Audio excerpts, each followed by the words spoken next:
Well, good morning. Um, it's interesting about time travel, to be on another. No, these are not tangents. These are different criteria of my conversation, or my mantra, or my book, or something light to listen to, really. Because really, the point's been very articulate, but I actually figure stuff out a little bit. That's interesting. But going back to time travel, it looks like you can. See, what I was thinking this morning was the world's too diverse. Too diverse. It looks like the planet could be a dynamic size, too, according to sci-fi so far. But when sci-fi becomes real, what do? Because aliens might always land here. And then what you can fathom is you can't tell.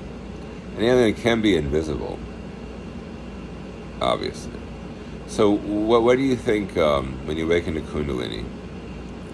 What do you think you already start to notice?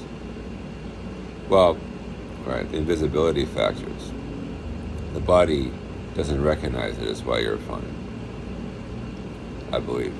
And then what happens then as you begin to understand a little bit, like a fraction of something pertaining not to you either.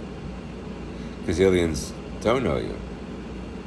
So the thing is, like, I know you think it's like a 50s thing if you read about the history of American cultures a little bit. The 50s started the tinfoil spaceship, right? Or like the 40s, 30s, so yeah. Well, interesting. Yeah. True. But that's a generation, or mostly a generation that really was a lot different than the 60s.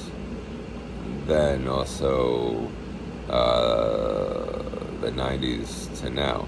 It looks like quantum jumps to one individual, and it could just be Earth time. The only thing is, the Earth's not in our time either, necessarily. However, these are all quantum ideas, the quantum idea. In quantum, the Earth regulates insurmountably. The only thing I can say to people are finite beings.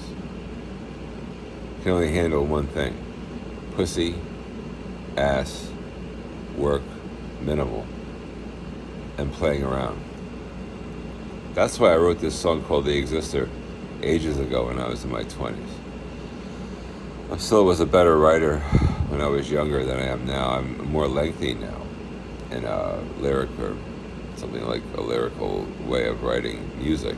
The only thing is, like, I don't write the music out in notes. I just play as a kind of like a hobby of mine. Art is not as much, and then I'm an artist mostly, and writing wise, I've been writing a long time, 20, 30, seriously, it's like 20, 30 years. So what happened in the time travel is this: it defies logic. Time follows a path unlike its former. So is it an illusion of time travel? According to aliens, I believe they would say it's beyond human comprehension. True. But what I would say is, like, the whole thing is a complex understanding of something more vast than people want to really get to. And people are simple, and aliens are not. Time is not simple. And the perspective I'm working on is like a 3-perspective thing. The alien concept, really true, is complex. The human concept is simple.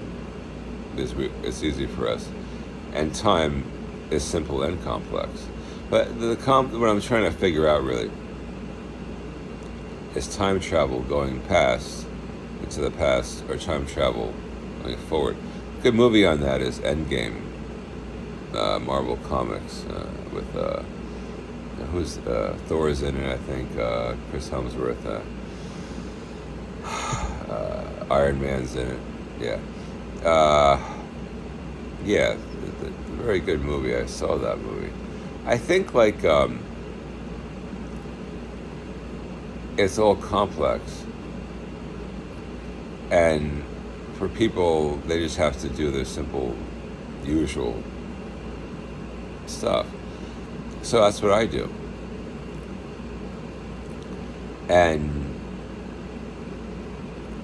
when you think of the vast scale of things, you get lost in it. And I have a condition that makes me think of things that are too vast and too minimal, too silly, and I get a little worried about both things. And it's like kind of like a lotus. I'm looking like a lotus. There's a car made a long time ago. I don't know if they still make them. A sports car, like a pretty modern sports car. Lotuses, I'm like unconventional like one. But getting back to the Future stuff, the movie too. Getting back to going back in time. You don't go forward in time usually. This time is too unknown. Thank you.